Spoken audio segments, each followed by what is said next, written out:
Assalamualaikum warahmatullahi wabarakatuh. Perkenalkan, nama saya Siti Nurjana. Saya dari S1 Manajemen C 2018. Di sini saya akan membahas 9 langkah dalam penyusunan kampanye public relation. Menurut Ronald D. Smith, ada 3 fase untuk menyusun kampanye public relation, di mana di dalam fase-fase ini terdapat 9 langkah untuk menyusunnya. Fase pertama adalah fase formative research, di mana ada 3 langkah dalam fase ini, yaitu step pertama adalah analyzing the situation. Di dalam step ini kita harus mengenal apa sih issue management dan crisis management. Kemudian di step 2 yaitu analyzing the organization. Dalam menganalisa organisasi dipengaruhi oleh 3 aspek, yaitu pertama internal environment. Apakah aktivitas sesuai dengan misi perusahaan, bagaimana sumber daya yang dimiliki, dan bagaimana kinerja karyawan dalam menjalankan aktivitasnya. Kedua, public perception, di mana perusahaan ini dapat diketahui oleh banyak masyarakat.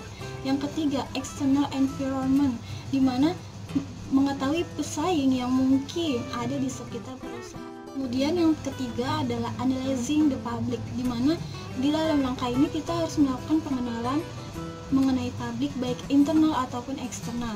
Internal ini seperti karyawan, keluarga karyawan, investor, manajemen, dan lainnya, maupun publik eksternal, media, pemerintah, konsumen, masyarakat, dan LSM. Kemudian ada fase strategi, di mana terdiri dari step 4, yaitu establishing goals and objective.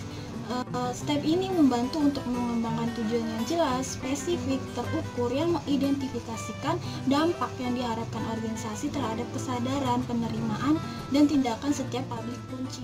Step yang kelima yaitu formulation, action, and response strategies, di mana langkah ini mempertimbangkan langkah yang akan diambil di dalam situasi tertentu.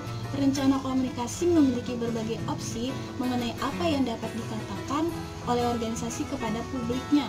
Aksi komunikasi di sini dapat bersifat proaktif dan reaktif, tergantung situasi yang diperlukan. Dan step yang keenam yaitu using effective communication, di mana step ini tuh sebelum menggunakan komunikasi yang efektif, PR ini harus mengidentifikasi publiknya. Dalam tahap inilah mulai memperlakukan publik sebagai audiens. PR harus mengetahui siapa yang menjadi publiknya dan mempertimbangkan beberapa elemen komunikasi yang efektif untuk berbicara dengan publik. Fase yang ketiga yaitu fase taktik, di mana ada step 7, choosing communication tactics.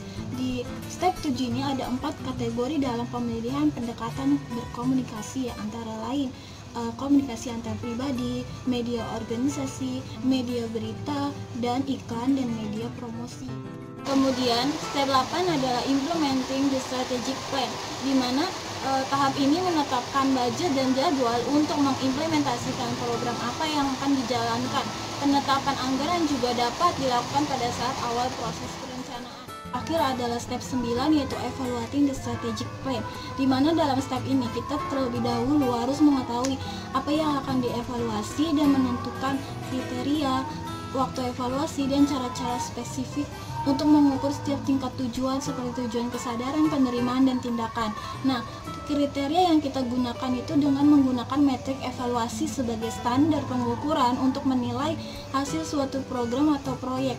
Nah, setiap metrik ini harus sesuai dengan tujuan yang diukurnya, seperti tujuan kesadaran, tujuan penerimaan, dan tujuan tindakan. Kemudian kapan sih kita harus evaluasi?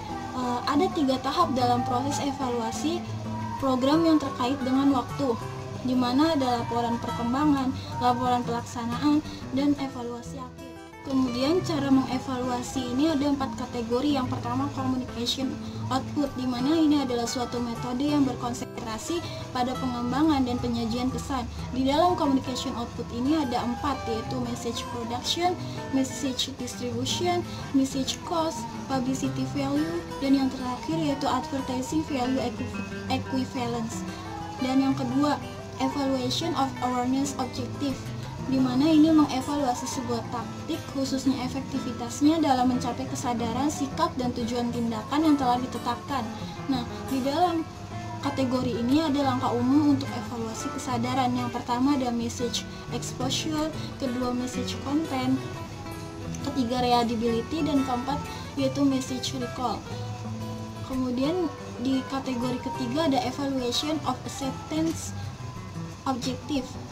Di dalam kategori ketiga ini ada dua pendekatan umum untuk mengukur tujuan penerimaan, yaitu dengan audience feedback dan benchmark studi.